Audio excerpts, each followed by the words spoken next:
अब ये धीरे धीरे जो ये नेताओं कार्यकर्ताओं का काफिला है वो समाजवादी पार्टी का रुख कर रहा है, क्योंकि वहां पे एक मंच तैयार है और उसी मंच के जरिए शक्ति प्रदर्शन करना है। लेकिन इस बीच यूपी सरकार में मंत्री सिद्धार्थनाथ सिंह ने पार्टी छोड़ने वाले नेताओं पर बड़ा हमला बोला। उन्होंने दावा किया कि पार्टी छोड़ने वालों को बड़ा नुकसान उठाना पड़ेगा और वो जहां से भी लड़ेंगे वो चुनाव हारेंगे।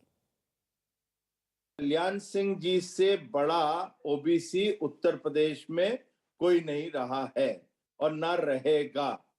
लेकिन ये भी सच है कि वो जब उन्होंने मुलायम सिंह या समाजवादी पार्टी के साथ हाथ मिलाया था तो उनके पास भी अच्छे रिजल्ट नहीं आए थे। सबसे बड़ा देश का ओबीसी जो है वो नरेंद्र मोदी जी है, देश के प्रधानमंत्री जी है, और उन्होंने अपने जो तार हैं सब ओबीसी और दलित समाज के साथ जोड़े हैं, किसानों और युवाओं के साथ, महिलाओं के साथ जोड़े हैं।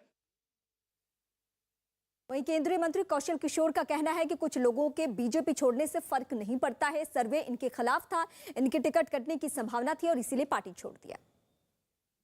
कोई फर्क नहीं पड़ता, ये वही लोग रिजाइन कर रहे हैं जिन लोगों के खिलाफ जहां से विधायक थे वहां की जनता ने इनके खिलाफ थी और इन विधायकों के खिलाफ ही एंटी इनकम्बेंसिंग था कि वोट थी और इसलिए वो जानते थे कि नहीं जीतेंगे। और ये जो है जो एक सर्वे होता उस सर्वे में भी इनके खिलाफ आया और इनको भी पता चल गया कि हम चुनाव नहीं जीतेंगे, इसलिए बीजेपी को छोड़ करके ये गए हैं क्योंकि इनके टिकट भी कटने की संभावना थी। यूपी के डिप्टी सीएम केशव प्रसाद मौर्य ने विपक्ष पर बड़ा हमला बोला। उन्होंने ट्वीट करके लिखा, गरीबों के कच्चे घर से पक्के घर में रहने, मुफ्त गैस कनेक्शन, शौचालय, राशन और बिजली आदि से खुश नहीं होते विपक्षीगण। उन्हें तो अवसरवादी, गुंडे, अपराधी, भ्रष्टाचारी, अत्याचारी और स्वयं के लिए गरीबों, पिछड़ों, दलितों, जरूरतमंदों के नाम से योजना बनाकर लूटने में विकास दिखाई देता है। यूपी बीजेपी के अध्यक्ष स्वतंत्र देव सिंह ने ट्वीट किया और समाजवादी पार्टी की पहली लिस्ट पर निशाना साधा। उन्होंने लिखा, समाजवादी पार्टी ने अपने उम्मीदवारों की पहली ही सूची में साबित कर दिया कि ये नई नहीं, वही एसपी है, वही एसपी दंगा राज वाली, वही एसपी है भ्रष्टाचार वाली, वही एसपी है तुष्टीकरण वाली, वही एसपी है पलायन को शह देने वाली, वही एसपी है माफियाओं के संरक्षण वाली, यही है बबुआ का समाजवाद। और इस बीच हमारे सहयोगी अमित का मैं सीधे रुख करूंगी।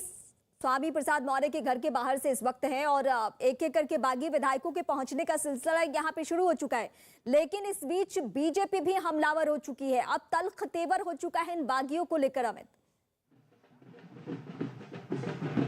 जी हाँ, बिल्कुल। बीजेपी तो साफ तौर पे ये कह रही है कि वो सर्वे करवा रही थी और जिन विधायक मंत्रियों का परफॉर्मेंस सही तरीके से नहीं था पिछले 5 साल में, जिनके लिए नाराजगी थी, जिन्होंने जनता ने जिन्हें चुना और जनता के लिए जिन्होंने काम नहीं किया, उन लोगों का वो टिकट काट रही थी। और ऐसे ही लोग जो है वो दल बदल रहे हैं और उसी में स्वामी प्रसाद मौर्य या विजय प्रजापति हो या अमर सिंह चौधरी हो, उनका नाम शुमार है। तो ये बीजेपी साफ साफ लफ्जों में कह रही है। तो दूसरी तरफ स्वामी प्रसाद मौर्य के घर के बाहर की तस्वीरें और स्वामी प्रसाद मौर्य समेत जितने भी बागी विधायक हैं उन लोगों का साफ साफ ये कहना है कि उनका दम घुट रहा था, शायद इसी वजह से वहां से निकल कर। लेकिन ये भी सच्चाई है कि मॉडल कोड ऑफ कंडक्ट लगने के बाद ये सभी लोग जो है बीजेपी के मंत्रिमंडल से इस्तीफा दिए हैं, योगी मंत्रिमंडल से इस्तीफा दिया है। ये भी सच्चाई है और इसी वजह से बीजेपी इस वक्त काफी कॉन्फिडेंट है कि उन्हें इसके बारे में कोई फर्क नहीं पड़ता। मैं एक और तस्वीर आपको यहाँ पर दिखाऊं। देखिए, स्वामी प्रसाद मौर्य के घर पर ब्रजेश प्रजापति यहाँ से निकल चुके हैं, अमर सिंह चौधरी यहाँ से निकल चुके हैं। ये सीधे समाजवादी पार्टी के दफ्तर गए हैं।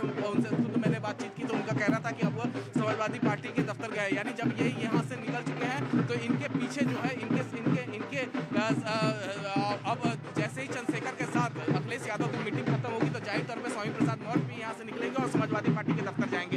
ये देखिए, ढोल नगाड़े सुबह से ही यहाँ पर लगातार बज रहे हैं। पूरे उत्तर प्रदेश से जो कार्यकर्ता है वो लगातार यहाँ पर पहुँच रहे हैं और हम यहाँ पर और भी बागी विधायक जो हैं वो यहाँ से निकल रहे हैं। सीधे हम इनसे बातचीत करने की कोशिश करते हैं, सीधे इनसे हम बातचीत करने की कोशिश करते हैं कि क्या कहते हैं ये।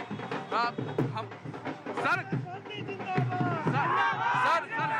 मिनट सर अरे यार सर निकल। शीशराम सिंह रविपुर सांसद। तो आप जा रहे हैं कहाँ? सीधे हाँ, समाजवादी पार्टी कार्यालय जा रहे हैं। बिजनौर से पूर्व सांसद हूँ, शीशराम सिंह रवि। तो आज आप भी ज्वाइन कर रहे हैं हाँ, समाजवादी ज्वाइन कर रहे हैं।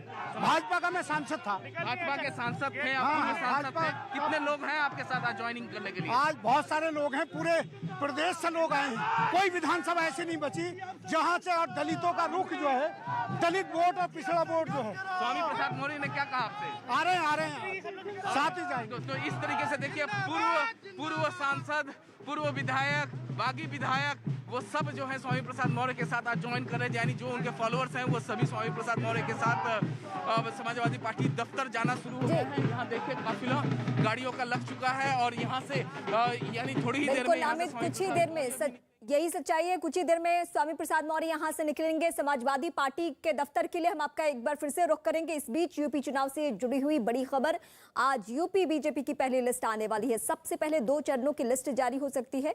अब सबकी निगाहें इस बात पर है कि किसको टिकट मिलेगा और किसका पत्ता कटेगा।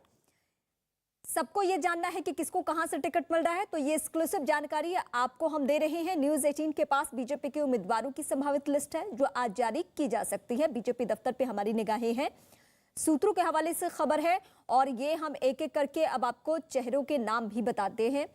एतमदापुर है जहां से राम प्रताप सिंह का चौहान का टिकट कट सकता है, उनकी जगह धर्मपाल सिंह को मिलेगा मौका। फतेहाबाद से जितेंद्र वर्मा का टिकट कट सकता है, उनकी जगह छोटे लाल वर्मा को टिकट मिलेगा। फतेहपुर सिकरी से उदय भान सिंह को टिकट कटने की उनकी खबर है, उनकी जगह चौधरी बाबूलाल को टिकट मिलेगा जो पूर्व सांसद रहे हैं। सूत्रों के हवाले से खबर यह भी है कि मथुरा के गोवर्धन से कारिंदा सिंह को टिकट कट सकता है, उनकी जगह ठाकुर मेघश्याम को टिकट मिलेगा।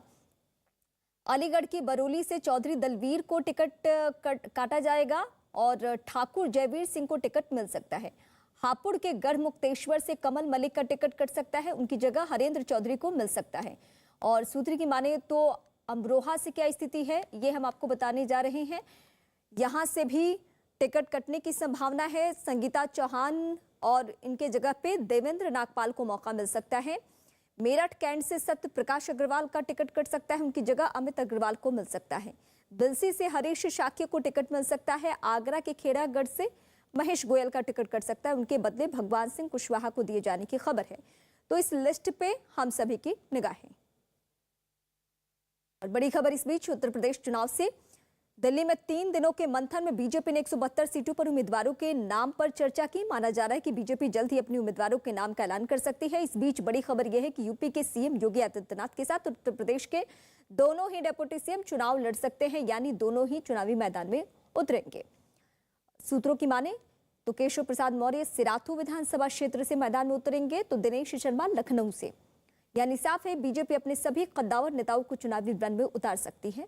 और गाजियाबाद, तो गौतम बुद्ध नगर और बागपत जिले में सभी मौजूदा विधायकों को बीजेपी फिर से टिकट देने जा रही है, यानी इन जिलों के किसी भी मौजूदा विधायक का टिकट नहीं काटा जाएगा। उत्तर प्रदेश के चुनावी रण में बीजेपी पूरे दमखम के साथ मैदान में उतर रही है। खबर यह है कि मुख्यमंत्री योगी आदित्यनाथ के साथ दोनों उप मुख्यमंत्री भी चुनाव लड़ेंगे। केशव प्रसाद मौर्य सिराथू विधानसभा क्षेत्र से मैदान में उतरेंगे, तो दिनेश शर्मा लखनऊ से उम्मीदवार होंगे। यानी साफ है कि बीजेपी अपनी सभी कद्दावर चेहरों को उतार रही है चुनावी मैदान में। तो तीनों ही कद्दावर चेहरे यानी योगी आदित्यनाथ, केशव प्रसाद मौर्य, दिनेश शर्मा, 2 डेप्यूटी सीएम और सीएम, ये तीनों